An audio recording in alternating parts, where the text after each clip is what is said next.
Buenos nachos, amigos, and welcome to Record Breakers. The point is back. I'm Peter Rave, your man with no plan. Here with me is, of course, my team. Slightly different configurations because Skype decided to rearrange everybody's assigned seats, or mainly just these two guys. We got Patrick. What up? We've got Brett. Hello again, cellularly. And we've got Drew. Hey! Yeah. We're here to talk about music, as we do every week. The one providing the music this week is Brett. Brett, what do you got for us this week? Oh, I brought our friends Moon Hooch, the great saxophone drum trio from New York. I brought their latest album, Red Sky. Mm-hmm. This is a team, a group that we've talked about before. We talked about cave music before, and it's definitely going to be interesting to talk about this latest offering from those guys. Patrick, what expectations did you have coming into this album? Well, I enjoyed the last Moon Hooch record. I still listen to it on occasion, so I was ready to have some weird baby of saxophone jazz and EDM. So yeah. Drew, what expectations did you have coming into this album? I remembered listening to Moon Hooch before. I remembered the cave music that they were putting out. Funny side fact, as I pulled up the Wikipedia, somebody apparently changed their genre to cave on Wikipedia, which makes me laugh. Yes. But I remember them being a very sax heavy and very tight percussive fusion jazz sort of outfit from New York. So I was expecting some more jazzy weirdness and some cool tunes that I could groove on. Yeah. Brett, how would you describe this album in particular musically? What would be the themes, elements that make this one up? Well, within minutes of finishing up the album for its first listen, I knew I wanted to bring it. Where their first album was just a straight, dirty wind and drums deal, and their second album was sort of added a little bit of vocals, and they started playing with digital electric wind. This album sort of adds a lot more to it. You get a lot more digital with the hoots from the woodwind instruments. It's got the same hot dance beats that you'd expect. It builds and it breathes like an electric dance track would. Tracks go for a while. They stew. There's not a whole lot of punch in the face right away. There's a lot of slow burns, but it comes across really well with this style of music. And you know, I have not been able to, because this album is so new, I haven't seen live video of how they're playing this stuff. Information with an independent band is kind of hard, so I don't know what equipment they're using. But there's definitely, they're probably playing around with stuff that goes lower in registers than your standard baritone saxophone from what I saw videos of them playing. There's definitely a lot going on the low end. If you start picking out the different voices of the musicians being played, you can definitely see that there's some different equipment being used on this album, or it's being used in a different way. And that really, on a couple songs, really caught my attention. Mm-hmm. Patrick, what would be the themes and elements that caught your attention on this album? So the last Moon Hooch record, I think it was jazz, but with like an EDM edge. And I think this has really swung more towards EDM played by jazz musicians on jazz instruments. And they've also, I think, really mastered running their instruments through effects in a way that they had messed around with on cave music. in a different way. And Brett, the instrument you're looking for that makes those weird bass sounds, it's a contrabass clarinet that's then run through Ableton Live and has effects put onto it.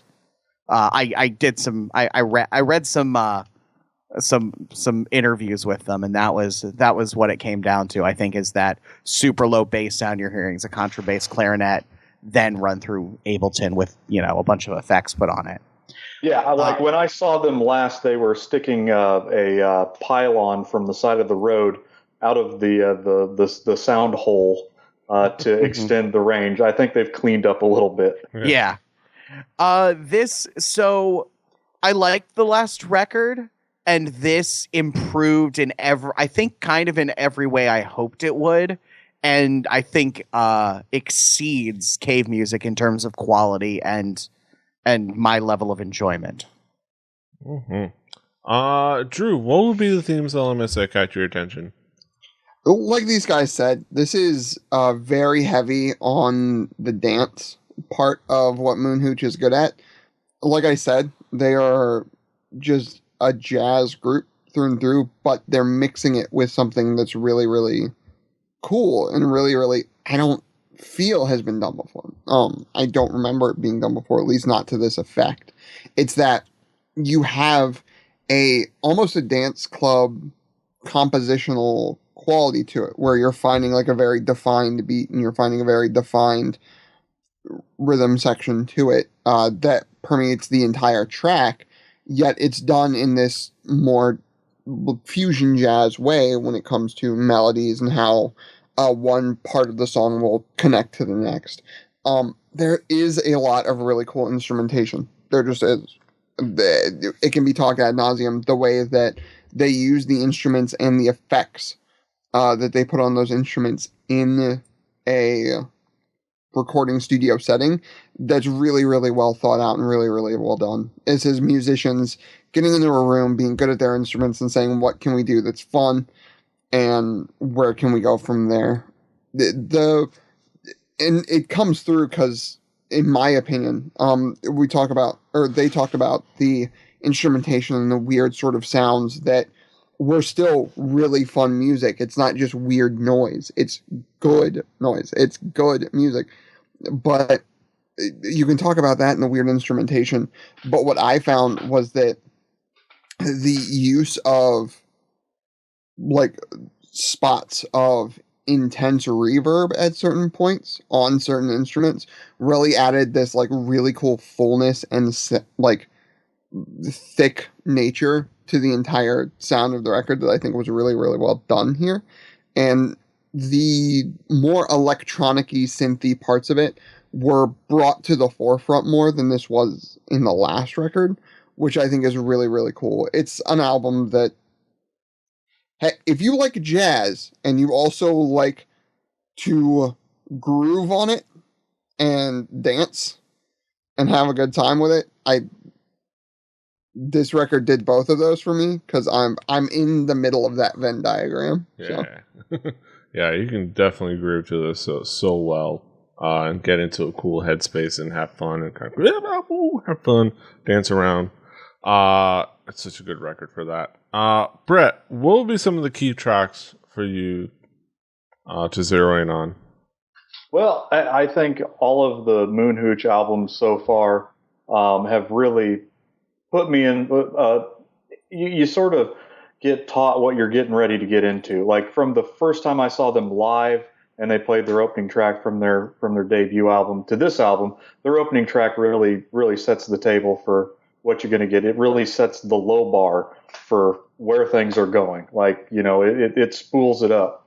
And this album's no different than any of the other ones. You get a great song and it meshes into the second track super, super well.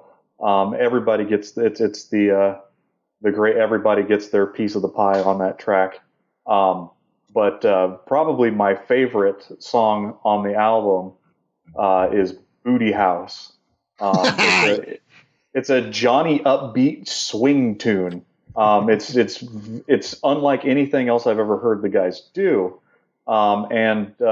It's just so it just the way that it sort of gallops its way through the track. It's pretty awesome. It was the thing that I kept going to over my listens. And another good song that I really latched onto was Something Else. It's a slow burn, but and like the payoff is so short, but like this explosion of saxophone is the great it's a great payoff. I really enjoyed, like there's so many songs on this album that I could just pick apart and be like, hey, they did this neat little trick here, or oh hey, they put this effect on this thing for this 1 second of payoff. They put this much effort into. They really did a good job on a lot of songs, but those were the three that really stood out. Mm-hmm. Patrick, what would be some of the key tracks for you? What some of the ones that stood out for you? Record Breakers thing, the opening title track, Red Sky, is the best Moon Hooch song to date, as far as I'm concerned. It's basically a banger of a dance track, but again, played on saxophones and drums. And the main melody, so Brett talked about when he was learning jazz, trying to learn Coltrane parts on guitar, and the sax line from this sounds like the inverse. It sounds like a guitar melody transposed into the saxophone, and I think it's really, really cool because of it. It just rips, and the bass line has the which is again still saxophone, not a guitar. It has this growl that you can't get with a stringed instrument, that you can only do with a wind, and it sounds so freaking cool. This is one of those things where I say this is like the best song I've heard in a good long while. Like new thing that it blew me away. And it will, if there were ever a song that these guys could legitimately try to maybe have some modicum of crossover success outside of their small but mighty fan base, this might be it. It's fantastic. Like you could probably put that on in a lot of clubs and people wouldn't stop dancing because it is that good. Low 5 is another sort of, straightforward dance track, but it has like this incredible sax solo section, and solos sometimes break up like the danceability of a song, and these do not. It just keeps going, and it works so well. And it was really, really cool. And I'll mention it because these guys, Sunken Ship, you get vocals, which is not something I think they've really done much of before this. And you get the cool sort of pulse width mod bass sound out of the contrabass clarinet that just sounds so much. It sounds like you're like, that sounds a little bit like an electro house dubsteppy bass sound, but it's a saxophone or a clarinet in this case, but it's a woodwind instrument playing that sound, and it's really cool because of the way they can control it. The only time I've ever heard something other than a computer play that is there's a guy who can do it with a bass and a thing called a hot hand wah, where it basically you get a thing where you can adjust a filter by moving your hand, and it's really cool, and the vocals are really nice. Like they make sense. They feel like vocals on a dance track. Like they're not, his vocals are not like super pretty amazing, but they're really, really good quality, and they fit with the music. Like they make sense where they're at. Mm-hmm. Drew, what would be some of the key tracks for you? Well, I'm going to go backwards from what I normally do. I'm going to start with a rough sex. There's this like dirty, very more. I mean, maybe I'll take a trip to Florida. But no, there's. Hey, back off. Oh, this is mine now. No, but it's this like a lot more heavy on the electronic sound. It's got this like dirty grit to it that I really, really liked. The sound tonality wise was a bit of a surprise in the mix of the entire album, but like listening back to it, knowing it was coming, it fits in kind of perfectly well in the album. I think I really found that track to be really cool. We're gonna go to Booty House, because Booty House was great. Probably my favorite track on the record. It feels like a video game song. It feels like if the NES could have full orchestrations and some platform game decided to grab a jazz band, they would have created this. I don't know why it reminds me of an old NES or Super NES game so much, but it just does. It has that like really upbeat, like this is like level 7-2 and like you're going through and trying to get to the princess or whatever. It's just great. I loved it. I absolutely loved it. And then Red Sky. We're gonna go end with the beginning. The low growl that hits you right in the gut right at the beginning.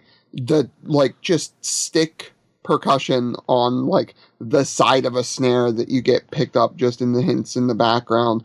That it's that dark groovy feel to it. And then as the hook sort of changes into what I guess is a chorus, you have a tone that slightly changes into like a more lighter sort of fare, but it never loses that like horn growl that you got at the beginning, which I think is really cool. Those changes while keeping that underlying groove and like sort of the idea that they got in right at the beginning, I think sort of signifies this band really, really well, and just how much they think through this thing and really think like what is going to make this the best throughout and what's going to connect really well. And I think it's put on good display with Red Sky there at the beginning. Yeah, Red Sky is just a fantastic opening track. It's just once I pulled this up on Spotify and started playing, as soon as it got on, I was like, yeah, this is the journey I'm going on. This is the adventure I'm undertaking, and I'm happy for it. Yeah, it's just there's no way to get around that. It's just a fantastic opening track. And we bring it back around the horn to talk about some conclusive thoughts. Patrick, what will be your conclusive thoughts on the album as a whole? Go listen to this album. It's really, really, really good.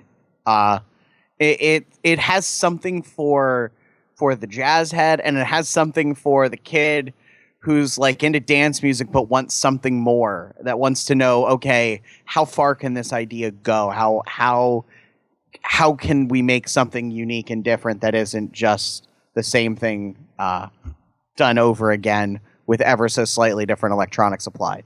This is totally interesting, and I really, really, really, now that I like live in a city where they might actually conceivably play someday, want to see these guys live. This is one of my favorites in a minute. Yeah, like can't hate those dudes. Nope. Those dudes are dudes you want to groove with and hang out with. Like, and I get the impression like people go to their shows and dance. Yeah. Do people dance at jazz shows? No, but they'll dance at a goddamn Moon Hooch show because they're awesome. Exactly. Drew, what would be your conclusive thoughts on the album? Every time I listen to Moon Hooch, I'm reminded that I should be listening to more Moon Hooch. They're a band that is just a lot of fun. They're a band that I hope one day to see live at some point because, like Pat said, it's something that just seems like it would be a blast. Like, it seems like that live show would just be an absolute, like, just fun time. And there's not many jazz groups that you could say that about. Maybe, like, your Snarky Puppies and stuff like that. But, like, Moon Hooch really brings something to the table within jazz that I think can have that almost crossover appeal. It's not going to be for everybody. I'm not saying it will be. I'm not saying it's that pop record that's going to get radio success, but it's something that if you are really interested in music and you're interested in music for musicianship sake, this is a band that deserves checking out. And this album especially, I think every album that I've heard of theirs, from hearing them really early on when their name started permeating to the album that Brett brings on that reminds me like, oh yeah, this is a band that I should be actually paying attention to this album. They're growing in leaps and bounds, and they're doing stuff that just shows that as they learn about the process and as they keep going through it, they keep having something new to bring to the table, and I think that's really neat. Mm-hmm. Brett, what will be your conclusive thoughts on the album?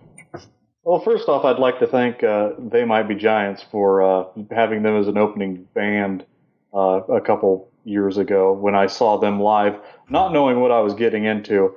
And I saw everybody just chatting up, not even looking at the stage. And all of a sudden, some guys come out with some woodwinds and a guy sits on a drum kit.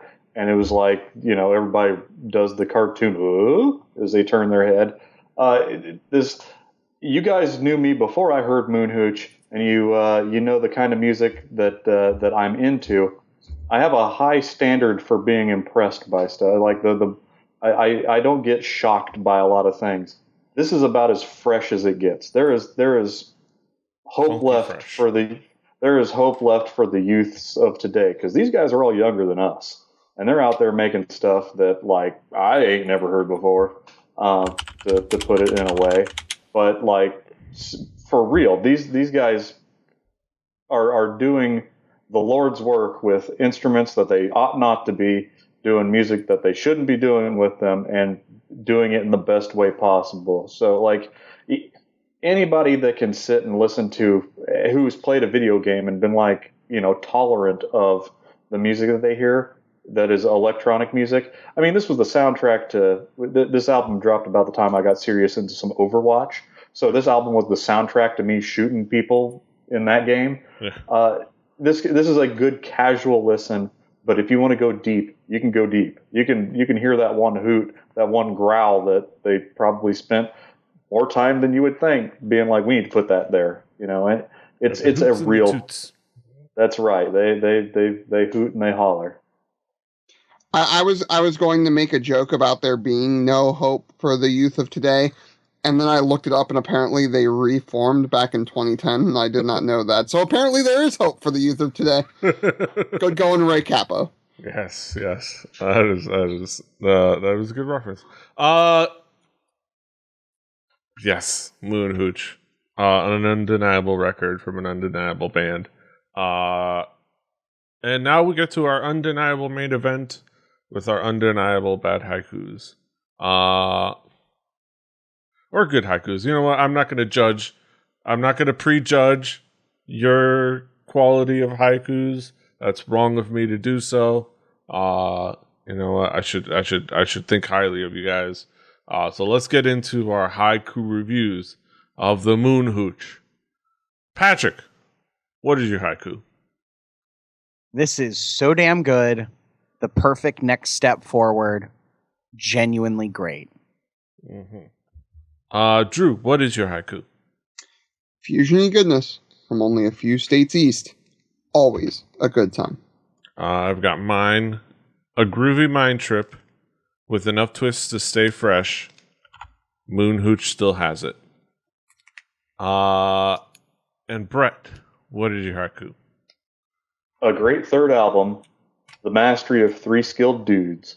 Enjoyable hoots. Yes. Hoots and the toots are go without mention. Yes, exactly. I like that. Now in retrospect, I like that I threw Moon Hooch still has it. Like they're like 30-year veterans coming back for a comeback. Like, don't call it a comeback. They've been here for like 5 years. Yes, exactly. But yeah, those are our thoughts on Moon Hooch's Red Sky. You can, of course, find it on our Spotify playlist. Listen to it. We highly recommend it. It's a fantastic album.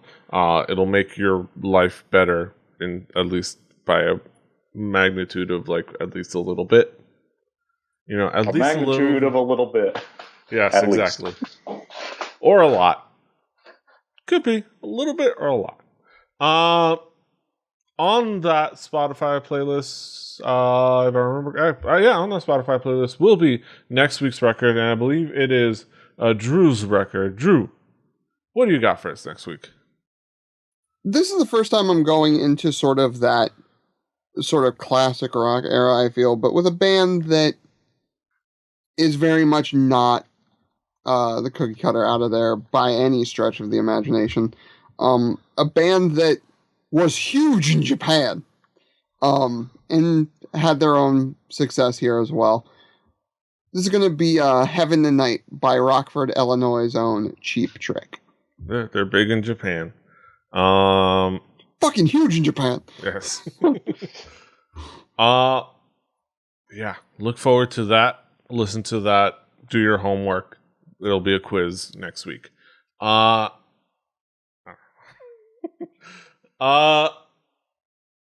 that's it for this week on the Record Breakers. You can, of course, find us all over the internet. Patrick is at The Swagger. Brett is at HeyBeautyBearbird, HIBBITYBIBBARD. Drew is at XUsiferX. I'm Petey Rave. The show is 4 Record Breakers. That's the number 4 Record Breakers. RecordBreakersPodcast.com. RecordBreakersPodcast@gmail.com if you want to email us. Rebelli TV on YouTube and on Twitch. Rebelli.net for this and other shows. All the things. You can find us all over the place. iTunes, Stitcher. Subscribe, like, share, comment, give us feedback, yell at us. Do all the things. Until next time. Hasta los huevos. Hootaloo.